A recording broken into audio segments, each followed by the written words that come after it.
All right, everybody. So we're going to go ahead and go back to sharing my screen. And this will be the last section we will talk about, but it's got a little bit in it. So we're going to talk about LGBTQ plus families. And the reason we do this in a separate section than maybe like heteronormative assumptions of family is because we really want to talk about the unique challenges of being either LGBTQ plus and wanting a family and or being LGBTQ plus within a family structure. So family is considered something that is sacred.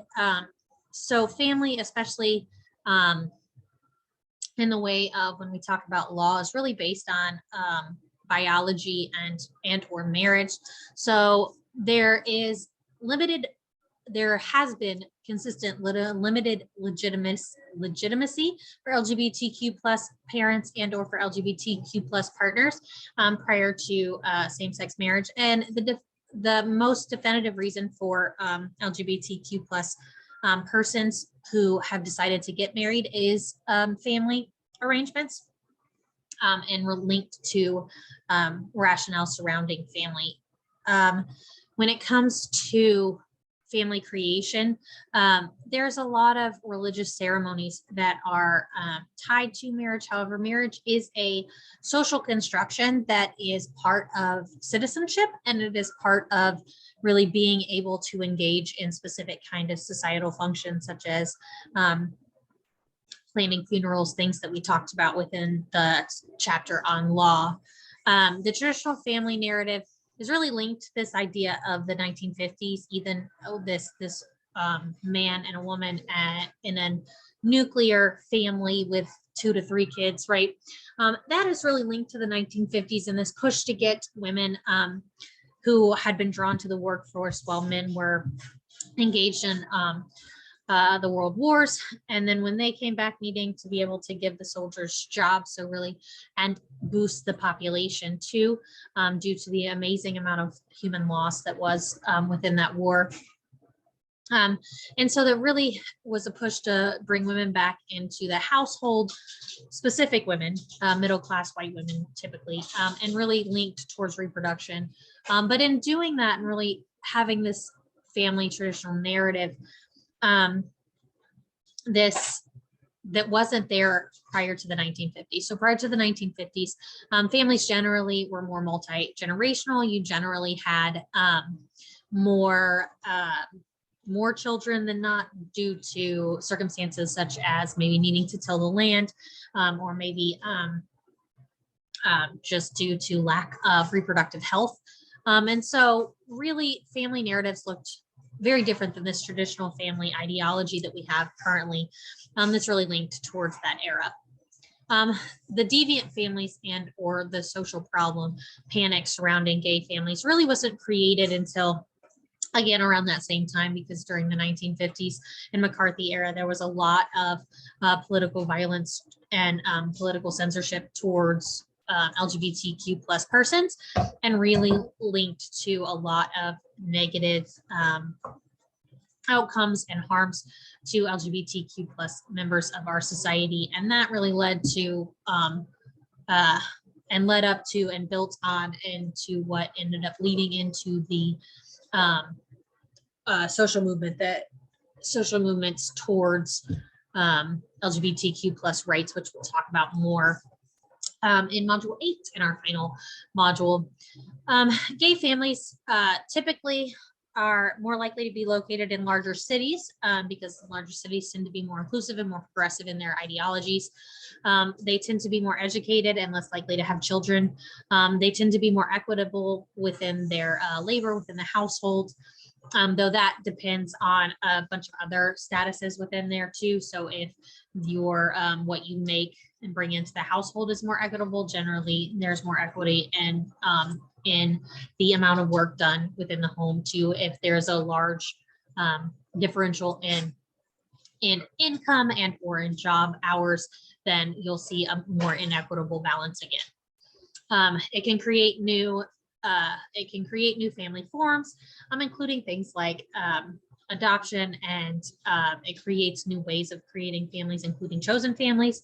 This myth of the typical gay family really looks at this very too male-centered or too white female-centered, specifically white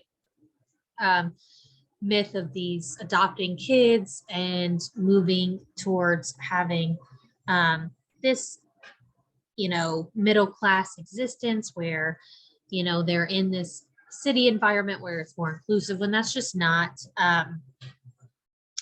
how families generally operate. And there's a large variety of what queer families look like. And again, there's still a lot of invisibility to pan families and or to poly families within LGBTQ plus family representation.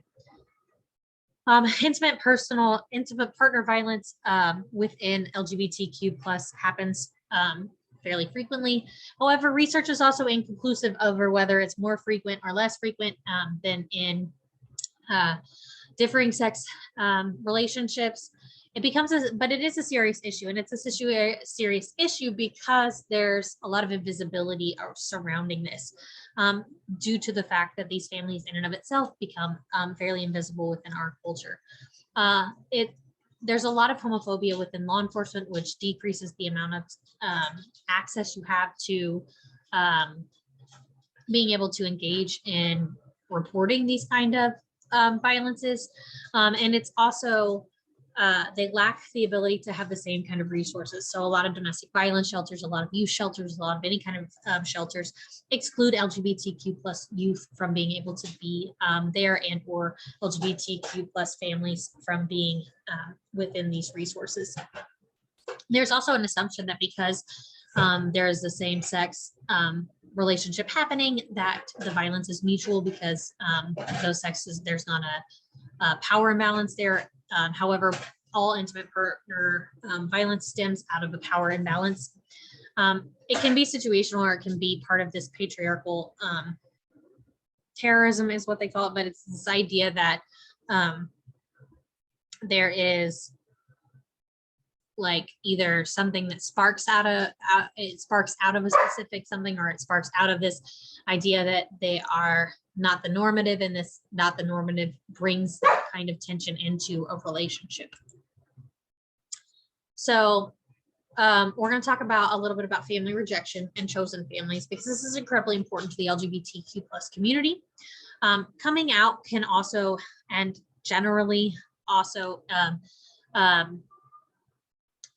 creates an exiting from family, because we still have a large portion of families within this country that are not accepting, even if they're accepting of LGBTQ plus persons outside of their family unit or as a social issue, they're not necessarily have the same reaction to those within their own family, or especially their own children. This can provide a lot of family rejections. This includes cutting off, and this can include, even if there aren't family rejections, can include cutting off ties with non-affirming families. Just because a family doesn't actively reject you doesn't mean that there's not harm that consistently is done. And continuing to do the, I will pray for you, I will hope that you find healing or peace in yourself, the kind of passive aggressive and or harmful language that gets used in the way of even using religion as the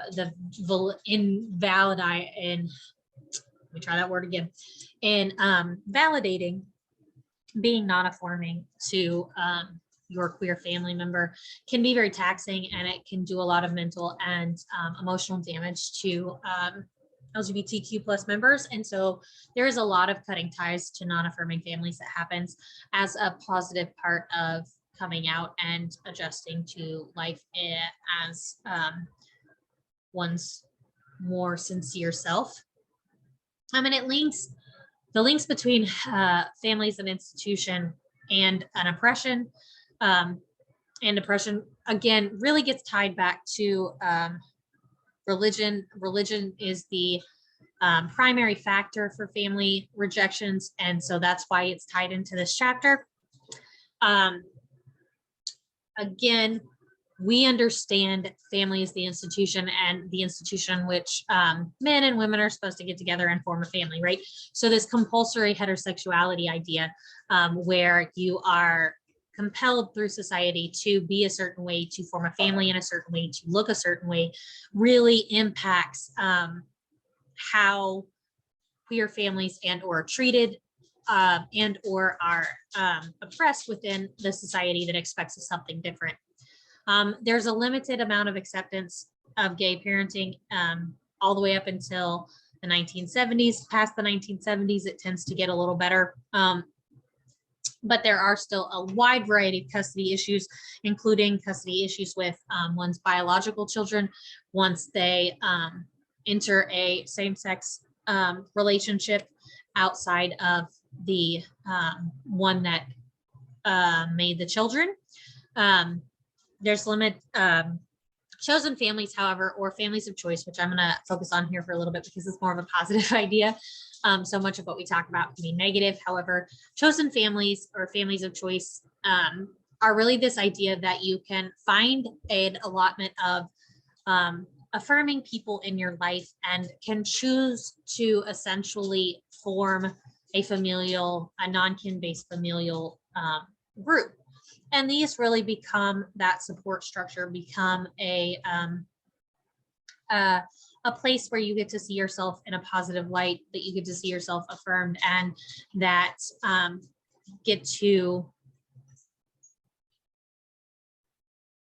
do certain kinds of traditions and or the things that you would consider generally doing with family, or that most people do with family, you do with these particular people, including holidays and so on. As LGBTQ plus statuses become more affirmed within society, and within the US, we see more of a combining of bio families with chosen families. And so you see more of the affirming people in the family get tied into these kind of chosen family dynamics. And so there tends to be more of a mix as opposed to directly one or directly the other at this juncture in society. But we'll see as history moves forward, whether or not that will take a step backwards and or we'll see more of less need for chosen families as families find a way to be more affirming within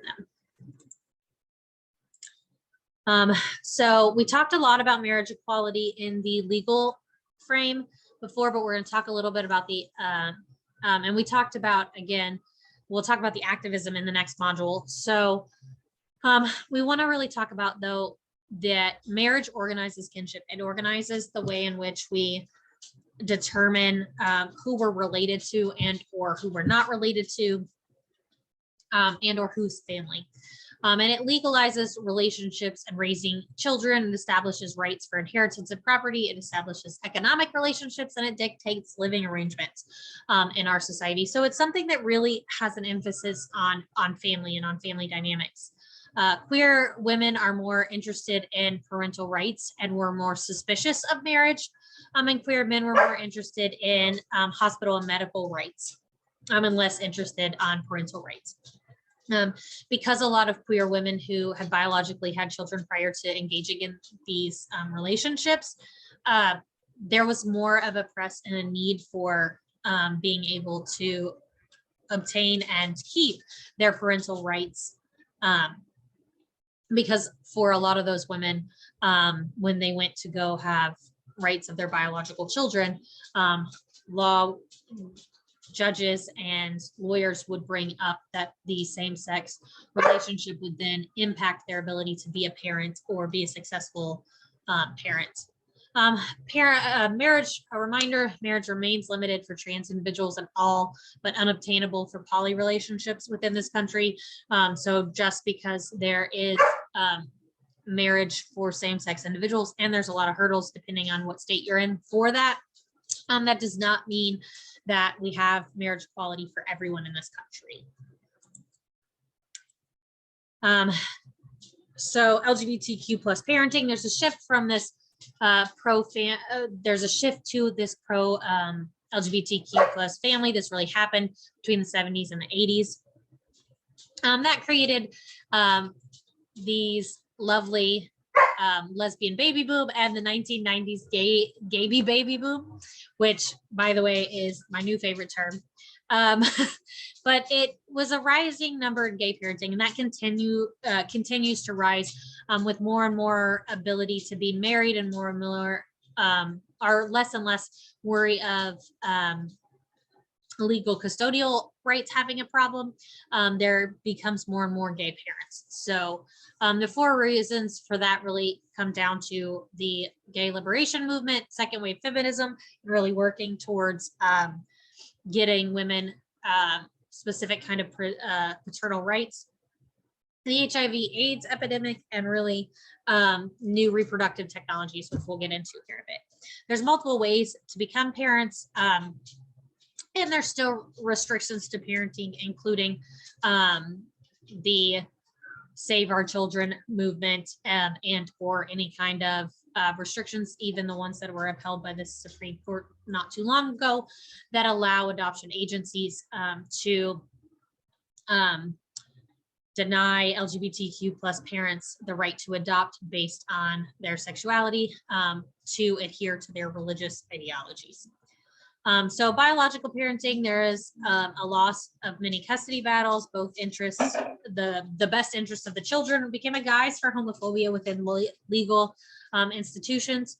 Lesbianism, or the woman being a lesbian, generally trumped their womanhood, which was typically considered to be linked to parenthood in a positive way, which generally you saw a lot of mothers winning paternity suits. But if they were lesbian, that tended to trump womanhood and motherhood itself. There was a judicial bias, and there still is, in many areas that lended to awful restrictions, including not being able to have same-sex partners and or not being able to have a partner in the house with the children, and or not being able to identify oneself in front of the children as queer. Adoptions and fostering. In 2015, gay adoption is legalized without restrictions. Now, again, adoption agencies can refuse LGBTQ plus parents due to religious preferences. Adoption can be less expensive than some of the assisted reproductive technologies. However, adoption in and of itself, unless you go through the foster care system, is still an expensive feat, and even within that can still be an expensive feat. Second parent adoptions to become something that is still kind of legally weighed in different areas of this country, and that's the idea that either when you have a biological child of one parent in a relationship, be adopted by the married partner of that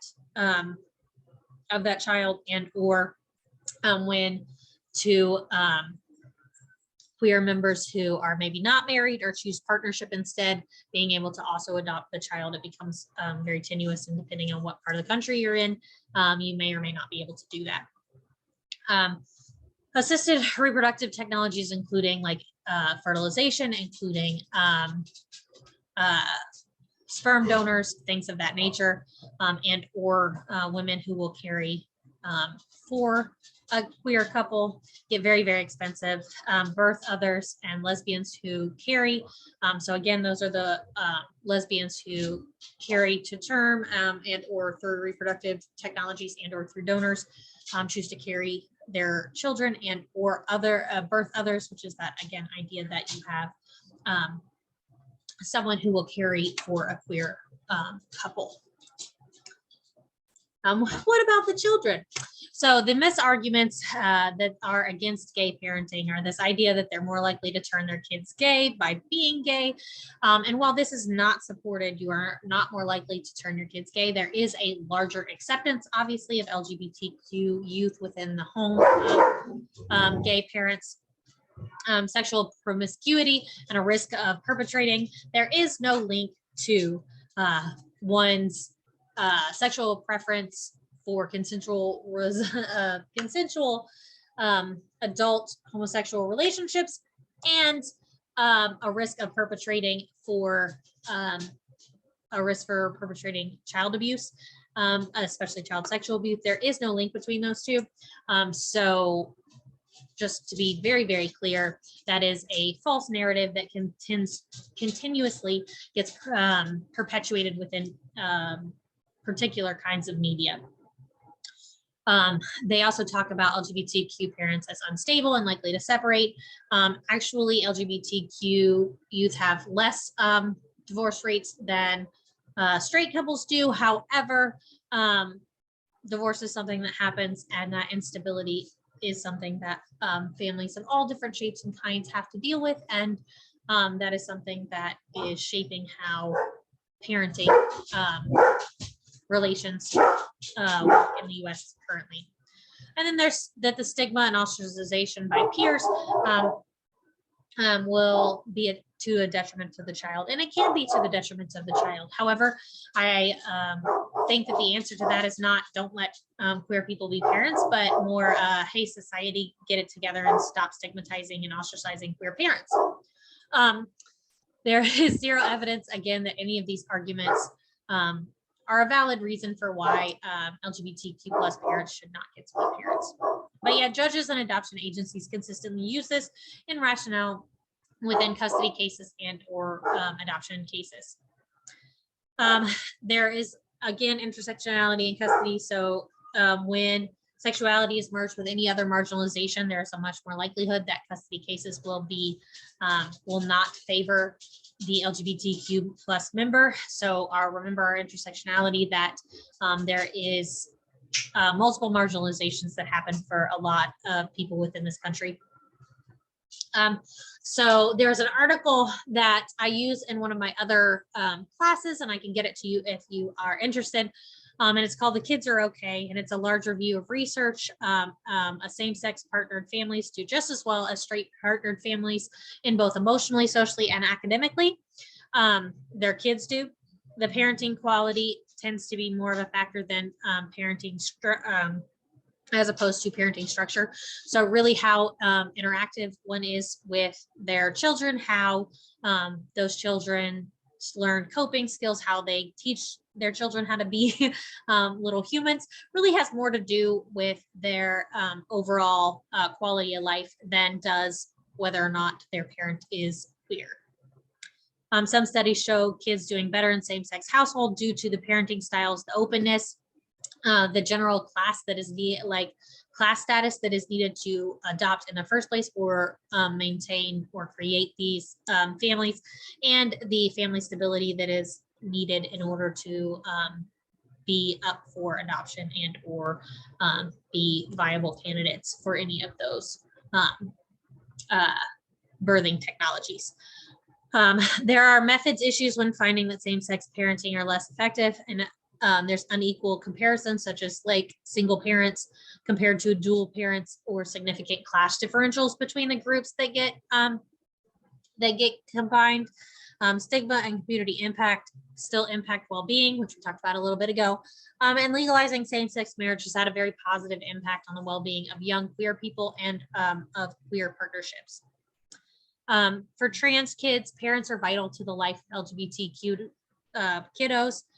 So support, affirmation, and affirmation are linked to a host of positive outcomes for LGBTQ plus kiddos and trans kiddos specifically, and rejection is linked to a lot of negative harms, including suicide, increased rates of depression, homelessness, and again, we get more into that in the other document. Self-harm and invisibility can be at the forefront of those things, of those lives of trans kids who do not feel like they have supportive households. So a lot of families that are non-supportive of their trans youth don't find out their kids are trans until an act of self-harm has already been undertaken or successfully taken their child's life.